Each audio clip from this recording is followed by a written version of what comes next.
అందరికీ నమస్కారం. రామలక్ష్మి కథల ఛానల్కి స్వాగతం. మన యూట్యూబ్ ఫ్యామిలీలో కొత్తగా వచ్చిన సబ్స్క్రైబర్లందరికీ స్వాగతం.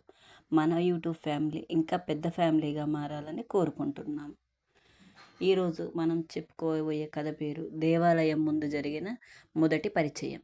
ఎపిసోడ్ 5 ముగించుకొని 6లోకి వచ్చేసాం. నిజం దాచిన నీడ. ఆ రోజు రాత్రి మాయ ఇంటి బయట ఆగిన నల్లకారు కొద్దిసేపు అలాగే నిలిచి ఉంది. లోపల కూర్చున్న వ్యక్తి మాయ ఇంటి వైపు చూస్తూనే ఉన్నాడు. కొన్ని క్షణాల తర్వాత కారు డోరు తెరుచుకుంటుంది. ఒక సూట్ ధరించిన ఒక వ్యక్తి కారు నుంచి బయటకు దిగాడు. అతని వయసు దాదాపు 50-40 సంవత్సరాలు ఉంటుంది.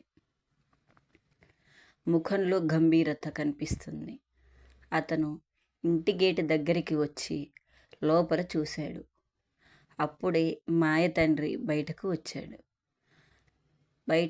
మాయ తండ్రి బయటికి వచ్చిన తర్వాత గేటు ముందు నిలబడిన వ్యక్తిని చూసి వెంటనే ఆశ్చర్యపోయాడు.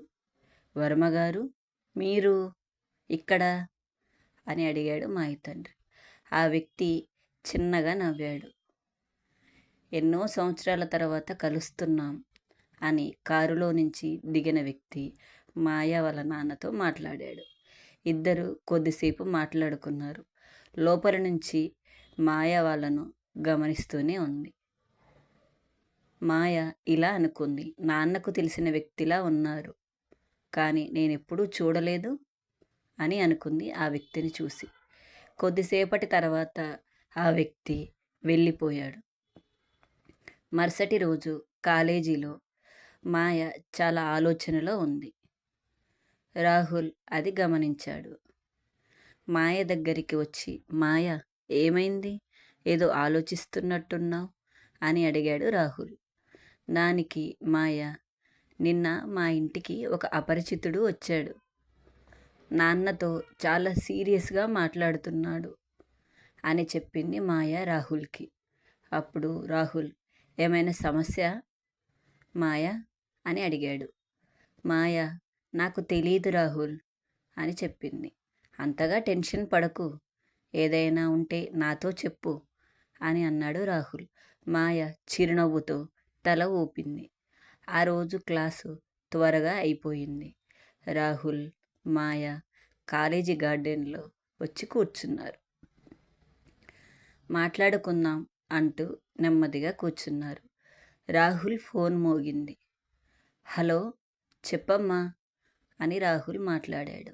అవతల నుంచి రాహుల్ వాళ్ళ అమ్మ కంగారుగా మాట్లాడుతుంది.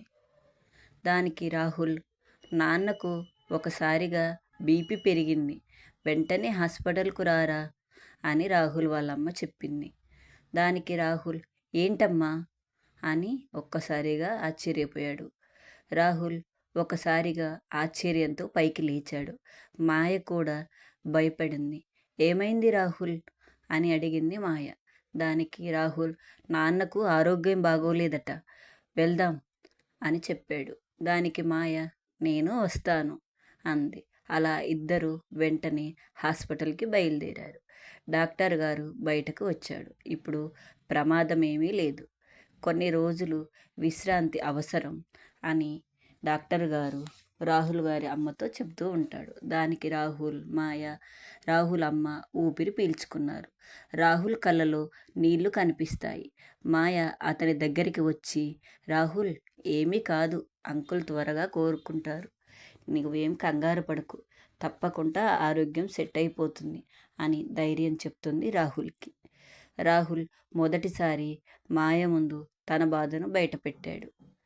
రాహుల్ ఇలా చెప్పాడు, నేను చిన్నప్పటి నుంచి నాన్నను ఇలా ఎప్పుడూ చూడలేదు మాయ అని చెబుతాడు.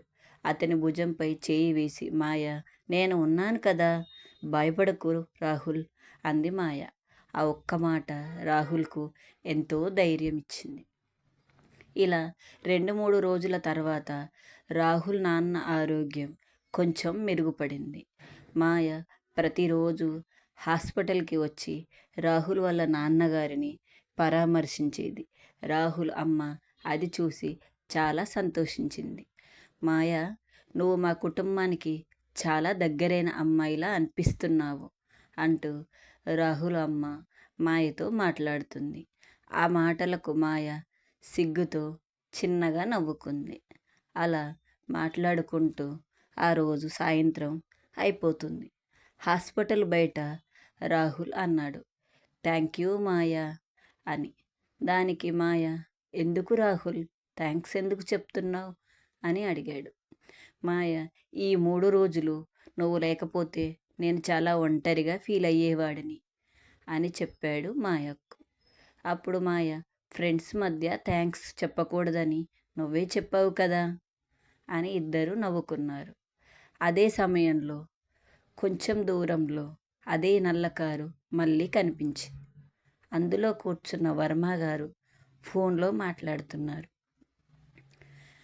ఇద్దరు ఊహించిన దానికంటే త్వరగా దగ్గరవుతున్నారు అని అవతల నుంచి, అయితే ప్లాన్ మార్చాలా అని మాట్లాడుకున్నారు. లేదు, ఇంకా సరైన సమయం రాలేదు, కొంచెం సమయం తీసుకుందాం, దాని ప్రకారంగా ప్లాన్ చేద్దాం అని చెప్పి వర్మ గారు అవతలి వ్యక్తితో ఫోన్ పెట్టేశారు. అలా ఆ రోజు గడిచిన తర్వాత, ఆ రోజు సాయంత్రం అయిపోయిన తర్వాత, ఆ రోజు రాత్రి మాయ తన గదిలో చదువుకుంటోంది. అప్పుడే ఆమె తండ్రి మెల్లిగా లోపలికి వచ్చాడు. మాయతో ఇలా అన్నాడు, మాయ, రేపు సాయంత్రం ఇంట్లోనే ఉండు అని చెప్పాడు మాయ నాన్నగారు. అప్పుడు మాయ, ఎందుకు నాన్న అని అడిగింది. కొంతమంది అతిథులు వస్తారు అని చెప్పాడు. అప్పుడు మాయ, ఎవరు అని అడిగింది. దానికి మాయ నాన్న, రేపు తెలుస్తుంది కదా నీకు అని చెప్పి వెళ్ళిపోయాడు. మాయకు మాత్రం ఏమీ అర్థం కాలేదు. మరుసటి రోజు కాలేజీలో కూడా ఆమె మనసు చదువుపై లేదు. రాహుల్ ఆమె దగ్గరకు వచ్చి అడిగాడు, ఏమైంది మాయ, ఎందుకలా ఏదో ఆలోచిస్తున్నావు అని అడిగాడు. ఈరోజు ఇంటికి కొంతమంది అతిథులు వస్తారంట అని చెప్పింది. సరే, వెళ్ళి వచ్చాక చెప్పు ఏమైందో అని అంటాడు రాహుల్. అలాగే సాయంత్రం మాయ మెల్లిగా రాహుల్ని బాయ్ చెప్పి ఇంటికి చేరుకుంటుంది. ఇల్లంతా అలంకరించి ఉంది. బంధువులు కూడా వచ్చారు. ఆమె ఆశ్చర్యంగా అమ్మను అడిగింది, అమ్మ, ఏం జరుగుతుంది ఇక్కడ అని. అమ్మ సమాధానం చెప్పకముందే బయట ఒక విలాసవంతమైన కారు వచ్చి ఆగింది. అందులో నుంచి వర్మ గారు, ఆయన కుటుంబం దిగారు. మాయకు ఏమీ అర్థం కాలేదు. ఆమె తండ్రి చిరునవ్వుతో ఇలా అన్నాడు, మాయా, వీళ్ళు నిన్ను చూడడానికి వచ్చారు అని చెప్పి మాయకు చెప్పాడు. ఆ మాట విన్న మాయ గుండె ఒక్కసారిగా ఆగిపోయినట్టయింది. ఆమె కళ్ళలో భయం, మనసులో ఒక్కటే ప్రశ్న, నన్ను చూడడానికా అనే ఒక క్వశ్చన్ మార్క్ లాగా ఆమెలో ఆమె క్వశ్చన్ మార్క్ లాగా అయిపోయింది. ఎపిసోడ్ ముగింపు దశలోకి చేరుకుంది. ఎపిసోడ్ 7లో మాయ కోసం వచ్చిన ఈ సంబంధం ఎవరిది? మాయ రాహుల్కి నిజం చెబుతుందా, లేక కుటుంబం కోసం తన ప్రేమను త్యాగం చేయాల్సి వస్తుందా?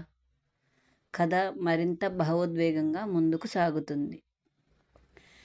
తర్వాతి ఎపిసోడ్లో ఎవరికి ఎవరు ఏమేమి ఆలోచించుకుంటారో మనం తెలుసుకోవాలి. ఈ కథ మీకు నచ్చినట్టయితే ఖచ్చితంగా లైక్ చేయండి,